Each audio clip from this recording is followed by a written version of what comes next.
Okay.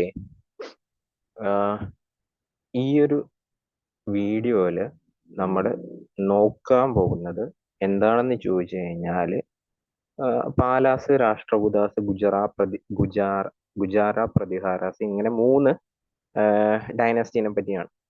അപ്പൊ അത് തുടങ്ങുന്നതിന് മുമ്പ് നമ്മൾ നേരത്തെയൊക്കെ ഫ്രീക്വന്റ് ആയിട്ട് വീഡിയോ ചെയ്തുകൊണ്ടിരുന്ന കൂട്ടരായിരുന്നു. എന്ന് വെച്ച് കഴിഞ്ഞാൽ ഡെയിലി ഡെയിലി വീഡിയോ അപ്ഡേറ്റ് ചെയ്തുകൊണ്ടിരുന്ന ആയിരുന്നു. പക്ഷേ കഴിഞ്ഞ വീഡിയോയിൽ ഞാൻ പറഞ്ഞിട്ടുണ്ടായിരുന്നു എന്തുകൊണ്ട് നമ്മൾ ഇതിപ്പോ കണ്ടിന്യൂസ് ആയിട്ട് പോകുന്നില്ല എന്ന് വെച്ച് കഴിഞ്ഞാൽ വേറൊന്നുമില്ല. നമ്മൾ നമ്മുടെ സമയം അത്യാവശ്യം കളഞ്ഞിട്ട് കിട്ടുന്ന സമയം എങ്ങനെയെങ്കിലും ഒപ്പിച്ചിട്ടാണ് ഈ പറയുന്ന വീഡിയോസും കാര്യങ്ങളൊക്കെ ചെയ്യുന്നത്. അപ്പൊ ഇങ്ങനെ ചെയ്യുമ്പോഴത്തേക്ക് അതിനുള്ള റിസൾട്ട് കിട്ടുന്നില്ല. അതിനുള്ള റിസൾട്ട് എന്ന് പറയുമ്പോൾ ഞങ്ങൾക്ക് വരുന്ന റിസൾട്ട് എന്താണ്? ഈ പറയുന്ന വ്യൂസ് ആണ്. അപ്പോൾ വ്യൂസും കാര്യങ്ങളും ഇല്ലെങ്കിൽ ആരും കാണാനില്ലെങ്കിൽ ഇത് ചെയ്തിട്ട് വല്ല കാര്യമുണ്ടോ? ഇല്ലല്ലോ. അപ്പൊ അതുകൊണ്ടാണ് ഞങ്ങളും പിന്നിലോട്ട് വലിഞ്ഞത്. നിങ്ങൾക്കറിയാം, ഞങ്ങളുടെ കണ്ടന്റ് ഒട്ടും മോശമല്ലെന്ന് ഞങ്ങൾക്കറിയാം. അത്യാവശ്യം എഫേർട്ട് ഇട്ടിട്ടാണ് ചെയ്യുന്നത്. എന്ന് വെച്ച് കഴിഞ്ഞാൽ ഇപ്പോ കുറെ പോരായ്മകൾ ഉണ്ടാവും. സൗണ്ട് കുറവാണ്, അല്ലെങ്കിൽ കുറെ ആനിമേഷൻ ഒന്നും ചേർത്തില്ല, അങ്ങനെ കുറെ പോരായ്മകൾ ഉണ്ടാവും. പക്ഷെ കണ്ടന്റ് അത്യാവശ്യം നല്ല കണ്ടന്റ് ആണെന്ന് ഞങ്ങൾക്ക് ഉറപ്പുണ്ട്.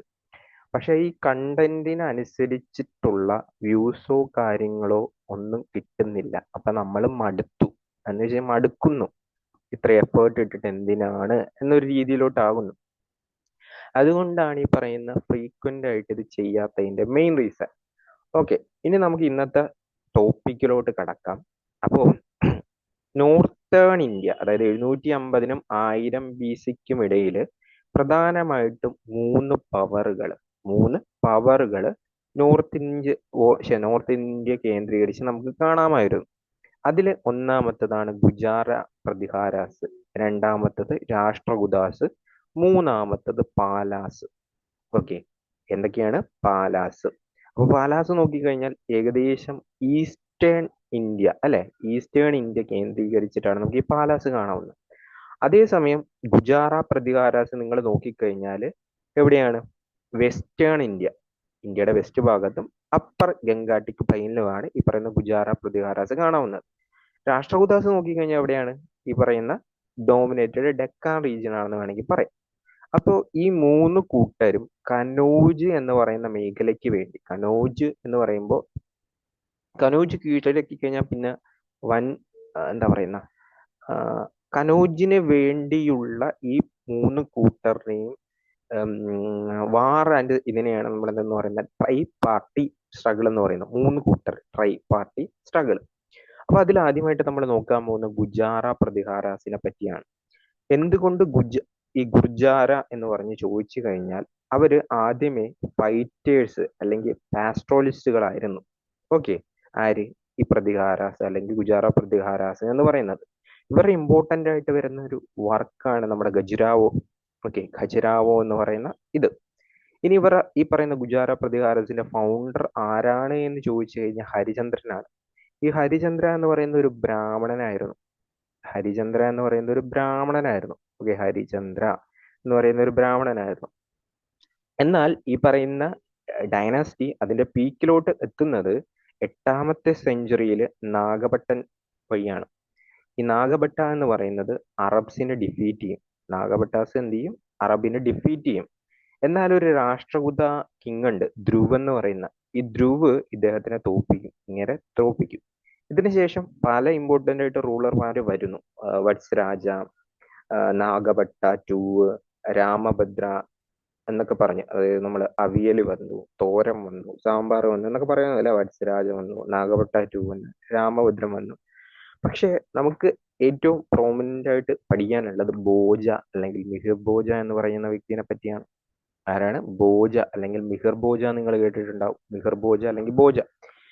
ഇദ്ദേഹത്തിന്റെ ക്യാപിറ്റൽ കനൗജ് ആയിരുന്നു. ഓക്കെ, നമ്മൾ നേരത്തെ ഞാൻ കുറച്ചു മുമ്പ് ചെറിയൊരു ഗ്ലിംസ് ആയിട്ട് പറഞ്ഞ നാഗപട്ടനാണ് ക്യാപിറ്റൽ കനൗജ് ആയിട്ട് ഡിസൈഡ് ചെയ്തത്. ഇദ്ദേഹത്തിന്റെയും ബോജയുടെയും ക്യാപിറ്റൽ ഏകദേശം 836 തൊട്ട് 885 BC വരെയാണ് ഇദ്ദേഹത്തിന്റെ കാലഘട്ടം. ഇദ്ദേഹത്തിന്റെയും ക്യാപിറ്റൽ കനൗജ് തന്നെയായിരുന്നു. പക്ഷെ കനൗജ് മഹോദയ എന്ന പേരിൽ ആയിരുന്നു അറിയപ്പെട്ടിരുന്നത്. മോസ്റ്റ് ആയിട്ട് പ്രധാനമായിട്ടും മഹോദയ എന്ന് പറയുന്ന പേരിലാണ് കനൗജ് അറിയപ്പെട്ടത്. ഓക്കെ, മഹോദയ. ഓക്കെ, ബറഹ് കോപ്പർ ഇൻസ്ക്രിപ്ഷൻ ഉണ്ട്. ബറഹ് കോപ്പർ പ്ലേറ്റ് ഇൻസ്ക്രിപ്ഷൻ ഉണ്ട്. ഇദ്ദേഹത്തിനെ റിലേറ്റ് ചെയ്തിട്ടാണ്. 9ാമത്തെ സെഞ്ചുറിയിൽ ഒരു അറബ് മെർച്ചന്റ് ഉണ്ടായിരുന്നു, സുലൈമാൻ എന്ന് പറയുന്ന. ഈ സുലൈമാൻ എന്ന് പറയുന്ന അറബ് മെർച്ചന്റ് ഈ പറയുന്ന ബോജനെ വിളിച്ചത് കിങ് ജുസർ എന്നാണ്. എന്താണ്? കിങ് ജൂസാർ എന്ന് പറഞ്ഞാണ് ഈ പറയുന്ന ബോജനെ വിളിച്ചത്. ഏഹ് ഇത് കൂടാതെ അൽമസൂദി കേട്ടിട്ടുണ്ടാവും. അൽമസൂദി, ഈ അൽമസൂദി ഈ പറയുന്ന ബോജനെ വിളിച്ചത് കിങ് ബൗറ എന്നാണ്. ഓക്കെ, കിങ് ബൗറ എന്നാണ്. ഇദ്ദേഹം ഒരു വിഷ്ണു ഭക്തനായിരുന്നു. ഓക്കെ, ഇദ്ദേഹം ഒരു വിഷ്ണു ഭക്തനായിരുന്നു. സോ അങ്ങനെ അഡോപ്റ്റ് ചെയ്തൊരു ടൈറ്റിലാണ് ആദിവരാഹ എന്ന് പറയുന്നത്. വരാഹം എന്നൊക്കെ പറഞ്ഞു കേട്ടിട്ടില്ലേ? ആദിവരാഹ. ഇനി അടുത്തത് മഹേന്ദ്രപാല. ഈ മഹേന്ദ്രപാല എന്ന് പറയുമ്പോഴത്തേക്ക് എക്സ്റ്റെൻഡഡ് ടെറിട്ടറി, സോറി, മഹേന്ദ്രപാല ഇതിനകത്ത് വരുന്നതല്ല. മഹേന്ദ്രപാല ഞാൻ കയറി അപ്പുറത്തോട്ട് പോയി. അപ്പൊ ഭോജ എന്താണ് ഇമ്പോർട്ടന്റ് ആയിട്ട് നമ്മൾ നോക്കാനുള്ള, നോക്കിയാൽ മതി. ഈ ഗുജാറ പ്രതികാരത്തിൽ അത്യാവശ്യം ഇത്രയെങ്കിലും അറിഞ്ഞു വെക്കണം. ഇനി അത് കഴിഞ്ഞിട്ട് വരുന്നതാണ് പാലാസ്. നിങ്ങൾ കണ്ടിട്ടുണ്ടാവും, ഇതാണ് പാലാസ്. ഈ ഗുജാറ പ്രതികാരത്തിന്റെ വേറൊരു കേസ് ഉണ്ട് കേട്ടാ. അതായത് ഈ ട്രൈ പാർട്ടി സ്ട്രഗിളില് ജയിച്ചത് ഇവരാണെന്ന് പറയുന്നു. ഈ പാലാസ് ആണ് എന്ന് പറയുന്നു. ഓക്കെ, ഇനി അല്ല, പാലാസ് അല്ല, ഗുജാറ പ്രതികാരാസ്. ഞാൻ രണ്ടും കൂടി അങ്ങോട്ടും ഇങ്ങോട്ടേക്കും കൺഫ്യൂസ്ഡ് ആയി. ഓക്കെ, പാല. പാല എന്ന് പറയുമ്പോൾ ഗോപാല ആണ് ഫൗണ്ടർ. ആരാണ്? ഗോപാല ആണ് ഫൗണ്ടർ. ഗോപാല. കിങ്ഡം എന്ന് പറയുമ്പോൾ നിങ്ങൾ നോക്കി തന്നെ അറിയാം, ബീഹാർ, ബംഗാള് അല്ലേ മെയിൻ ആയിട്ടുള്ള ഏരിയ. ഓക്കെ, ദെൻ പാടലിപുത്രം, പിന്നെ ഇതൊക്കെ ഈ ഒരു റീജിയനിൽ വരുന്നു. ഇദ്ദേഹം ഒരു ബുദ്ധിസ്റ്റ് അനുയായിയായിരുന്നു ഗോപാല. ഇദ്ദേഹം ഒരു മൊണാസ്ട്രി പണി കഴിപ്പിച്ചിട്ടുണ്ട്. ഒദാന്തപുരി എന്ന് പറയും. ഒദാന്തപുരി എന്ന് പറയുന്ന മൊണാസ്ട്രി പണി കഴിപ്പിച്ചത് ആരാണ്? ഗോപാല ആണ്. അതിനുശേഷം വരുന്നതാണ് ധർമ്മപാല. ധർമ്മപാല. ഈ ധർമ്മപാല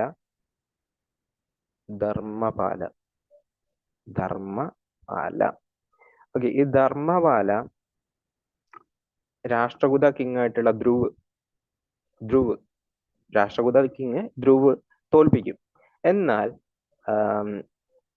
പിന്നീട് നോർത്തേൺ ഇന്ത്യയുടെ മിക്ക ഭാഗവും കീഴടക്കുന്നുണ്ട് ആര് പറയുന്ന ധർമ്മപാല. അതുപോലെ തന്നെ നമ്മൾ കേട്ടിട്ടുണ്ടാവുന്ന വിക്രമശില യൂണിവേഴ്സിറ്റി പണി കഴിപ്പിച്ച ഇദ്ദേഹമാണ്.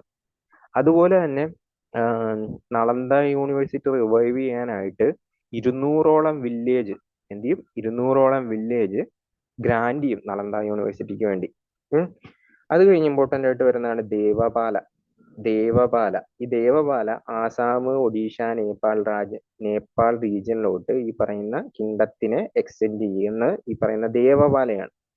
ദേവപാലയ്ക്ക് ശേഷം വരുന്നതാണ്, ദേവപാല കഴിഞ്ഞിട്ട് ഇഷ്ടംപോലെ റൂളർ ഉണ്ട്. പിന്നെ നമ്മൾ ഓർത്ത് വെക്കേണ്ട മഹേന്ദ്രപാല ഒന്ന് ഓർത്ത് വെക്കണം. കാരണം ഈ മഹേന്ദ്രപാല ടെറിട്ടറീനെ എന്താ പറയുന്ന ഗുപ്തന്മാരുടെ ടൈമിലുള്ള ഏകദേശം അതേപോലെ തന്നെ അത്ര എക്സ്റ്റെൻഡ് ചെയ്യും മഹേന്ദ്രപാല. എന്നിട്ടൊരു ടൈറ്റിൽ അഡോപ്റ്റ് ചെയ്യും, മഹാരാജാതിരാജ.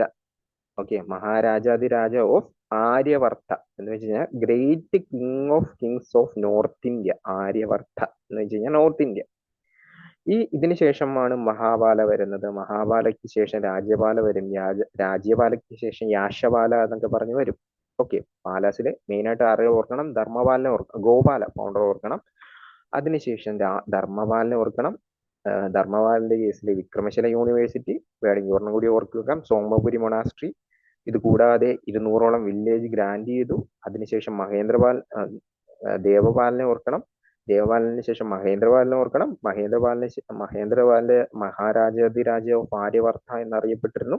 പിന്നെ മഹിപാല, രാജ്യപാല, യാശപാല എന്നൊക്കെ ഓർത്ത് വെക്കണം.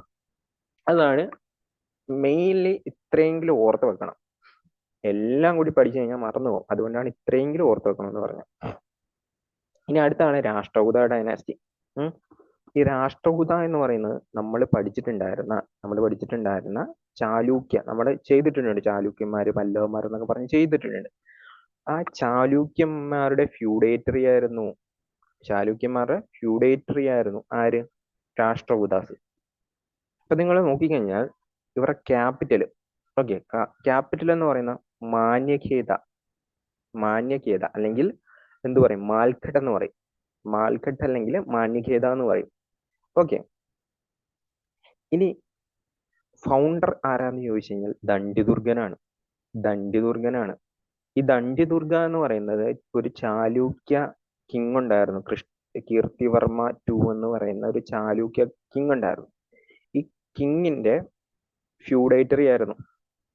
ഓക്കെ. ഇദ്ദേഹമാണ് ദണ്ഡിദുർഗ. ദണ്ഡിദുർഗയാണ് ഫൗണ്ടർ. എല്ലോറ ഇൻസ്ക്രിപ്ഷനിൽ ഇദ്ദേഹത്തിനെ പറ്റി മെൻഷൻ ചെയ്തിട്ടുണ്ടെന്ന് പറയപ്പെടുന്നു. എല്ലോറ ഇൻസ്ക്രിപ്ഷനിൽ ഇദ്ദേഹത്തിനെ പറ്റി മെൻഷൻ ചെയ്തിട്ടുണ്ട് എന്ന് പറയപ്പെടുന്നു. പല്ലവ ക്യാപിറ്റൽ ആയിട്ടുണ്ടായിരുന്ന കാഞ്ചീനെ അറ്റാക്ക് ചെയ്യും. കൂടാതെ രേവ എന്ന് പറയുന്ന പല്ലവ കിങ് ആയിട്ടുള്ള നന്ദിവർമ്മന്റെ മകളായിട്ടുണ്ടായിരുന്ന രേവേനെ മാരേജ് ചെയ്യും. ഓക്കെ. പല്ലവ കിങ് ആയിട്ടുണ്ടായിരുന്ന നന്ദിവർമ്മന്റെ മകളെ കല്യാണം കഴിക്കും. പക്ഷെ മക്കളൊന്നും ഇല്ലാത്തതുകൊണ്ട് തന്നെ അടുത്ത എന്തായിരിക്കും, രാജ്യത്തിന് വേണ്ടി അവിടെ വാർ ഓഫ് സക്സഷൻ നടക്കും. അങ്ങനെ കൃഷ്ണരാജ എന്ന് പറയുന്ന ഒരാളെ പറ്റി നമുക്ക് നോക്കാനുണ്ട്. ഈ കൃഷ്ണരാജ എന്ന് പറയുന്നത്, കൃഷ്ണരാജനെ പറ്റി നമുക്ക് മെൻഷൻ ചെയ്തിരിക്കുന്നത് ബന്ധക് ഇൻസ്ക്രിപ്ഷൻ, ബന്ധക് എന്ന് പറയുന്ന ഒരു ഇൻസ്ക്രിപ്ഷനിലുണ്ട്. ഓക്കെ. ബന്ധക്. ഈ കൃഷ്ണരാജ ഇമ്പോർട്ടന്റ് ആണ്. കൃഷ്ണരാജനെ പറ്റി നമുക്ക് അവിടെ നിന്ന് കിട്ടുന്ന ബന്ധക് എന്ന് പറയുന്ന ഇൻസ്ക്രിപ്ഷനിൽ നിന്നാണ് ഐഡിയ കിട്ടുന്നത്. കൃഷ്ണരാജ അല്ലെങ്കിൽ കൃഷ്ണ വണ്ണം എന്ന് പറഞ്ഞ് നിങ്ങൾക്ക് കാണാൻ പറ്റും. ബന്ധക് എന്ന് പറയുന്ന ഇൻസ്ക്രിപ്ഷനിലാണ് ഇദ്ദേഹത്തിനെ പറ്റി മെൻഷൻ ചെയ്തിരിക്കുന്നത്. ഓക്കെ. ഓക്കെ. അതില് അകാലവർഷ എന്ന് ഇങ്ങനെ മെൻഷൻ ചെയ്തിട്ടുണ്ട്. അകാലവർഷ എന്ന് പറയുമ്പോഴത്തേക്ക് കോൺസ്റ്റന്റ് റൂയിനർ എന്ന പേരിൽ എന്നാണ് മീനിങ്. അകാലവർഷ, കോൺസ്റ്റന്റ് റൂയിനർ എന്നാണ് മീനിങ്. ഓക്കെ. അതുപോലെ തന്നെ കൈലാസനാഥ ടെമ്പിൾ എവിടെയാണ്? എല്ലോറയില്. കൈലാസനാഥ ടെമ്പിൾ ബിൽഡ് ചെയ്യുന്ന ഇദ്ദേഹമാണ്. കൈലാസനാഥ ടെമ്പിൾ എല്ലോറ. അതൊരു മോണോലിത്താണ്. ഒറ്റക്കല്ലിൽ തീർത്ത ഇതാണ്. ഒറ്റക്കല്ലിൽ തീർത്താണ്. അപ്പോൾ മോണോലിത്താണ്. പിന്നെ ഇമ്പോർട്ടന്റ് ആയിട്ട് പറയുന്നതാണ് ധ്രുവ്. ഞാൻ 2-3 ഇടങ്ങളിൽ ധ്രുവ് എന്ന് നിങ്ങൾ പറഞ്ഞിട്ടുണ്ടാവും, കേട്ടിട്ടുണ്ടാവും അല്ലെ? കാവേരി തൊട്ട് സെൻട്രൽ ഇന്ത്യ വരെ കൺട്രോൾ ചെയ്തിരുന്ന ഒരു ഇമ്പോർട്ടന്റ് ആയിട്ടുള്ള റൂളറാണ് ധ്രുവ് എന്ന് പറയുന്നത്. അത്യാവശ്യം അതെങ്കിലും അറിഞ്ഞു വെക്കണം. പിന്നെ ഗോവിന്ദ 3 ഉണ്ട്. അലക്സാണ്ടർ ദ ഗ്രേറ്റുമായിട്ടൊക്കെ കമ്പയർ ചെയ്ത വ്യക്തിയാണ് ഈ പറയുന്ന ഗോവിന്ദ 3 എന്ന് പറയുന്ന. അതിനുശേഷം ഇമ്പോർട്ടന്റ് ആയിട്ട് വരുന്ന വ്യക്തിയാണ് അമോഘവർഷ. ഭയങ്കര ഇമ്പോർട്ടന്റ് ആണ് അമോഘവർഷ. അമോഘവർഷ നമ്മൾ നോക്കിക്കഴിഞ്ഞാൽ 814 ടു 878 BC ആണ്, CE ആണ് കാലഘട്ടം. ഓക്കെ. മാന്യഖേദ എന്ന് പറയുന്ന ഒരു ന്യൂ സിറ്റി ഫൗണ്ട് ചെയ്തത് ഇങ്ങേരാണ്. ബാറ്റിൽ ഓഫ്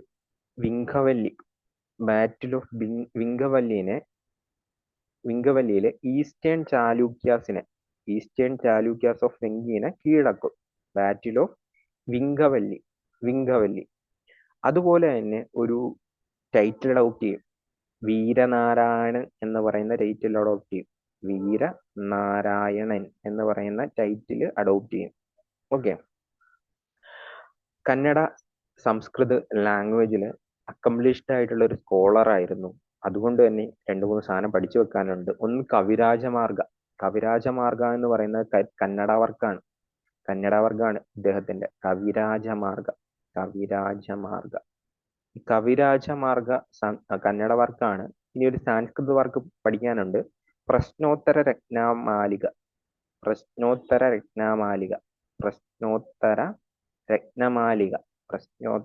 രത്നമാലിക എന്ന് പറയുന്ന ഒരു കന്നഡ വർക്ക് പഠിക്കാനുണ്ട്. അമോഘവർഷയുടെ. ഓക്കെ. അമോഘവർഷയുടെ ഇദ്ദേഹത്തിന്റെ religious temperament, peace loving nature കാരണം ഇദ്ദേഹം അറിയപ്പെട്ടിരുന്നത് അശോക ഓഫ് സൗത്ത് എന്ന പേരിലായിരുന്നു. ആര്? അമോഘവർഷ. ഓക്കെ. ഒരു ജൈനിസം ഫോളോവർ കൂടിയാണ് ഇദ്ദേഹം. ഇദ്ദേഹത്തിന്റെ ടീച്ചറാണ് ജീനസേന എന്ന് പറയുന്നത് ആദിപുരാണത്തിന്റെ ഓതറാണ്. ഓക്കെ. ജീനസേന എന്ന് പറയുന്നത് ആദിപുരാണയുടെ ഓതറാണ്. ഇതാണ് അമോഘവർഷനെ പറ്റി പഠിക്കാനുള്ളത്. പിന്നെ കൃഷ്ണ 2 വരും. ഒരു വീക്ക് റൂളർ ആയിരുന്നു. ഇന്ദ്ര 3 വരും. അമോഘോഷയുടെ ഗ്രാൻഡ് സൺ ആയിരുന്നു. ദെൻ കൃഷ്ണ 3 എന്ന് പറയുമ്പോൾ ലാസ്റ്റ് ഗ്രേറ്റസ്റ്റ് റൂളർ ആരാണ്? Last greatest ruler in this kingdom എന്ന് വേണമെങ്കിൽ പറയാം.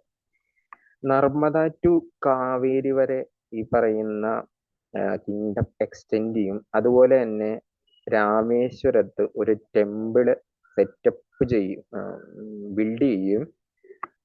അതുപോലെ തന്നെ പില്ലർ ഓഫ് വിക്ടറി അവിടെ സെറ്റപ്പ് ചെയ്യുകയും ചെയ്യും. ഇദ്ദേഹത്തിന്റെ ഭരണസമയത്ത് ത്രിവിക്രമ കമ്പോസ്ഡ് നളചമ്പു എന്ത് ചെയ്യും? കമ്പോസ് ചെയ്യും ത്രിവിക്രമ. ഓക്കെ. അതുപോലെ തന്നെ ഹാലായുദ്ധ എന്ന് പറയുന്ന ആള് കവിരാഹസ്യ എന്ന് പറയുന്ന ഒരു റൈറ്റിങ്ങും എഴുതും. അത്രയും അറ്റ്ലീസ്റ്റ് ഓർത്ത് വെക്കണം. കാരണം ഇത് അധികം അങ്ങനെ പഠിച്ച് മീൻസ് ആരും വീഡിയോ ചെയ്യുന്നില്ല. അതുപോലെ തന്നെ പഠിക്കാൻ ഇച്ചിരി ഓർമ്മിക്കാൻ ഇത്തിരി പാടുള്ള ഒരു ടോപ്പിക് കൂടിയാണ്. സോ കണ്ടിന്യൂസ് ആയിട്ട് റിവൈസ് ചെയ്യുക, അത് മാത്രമേ വഴിയുള്ളൂ.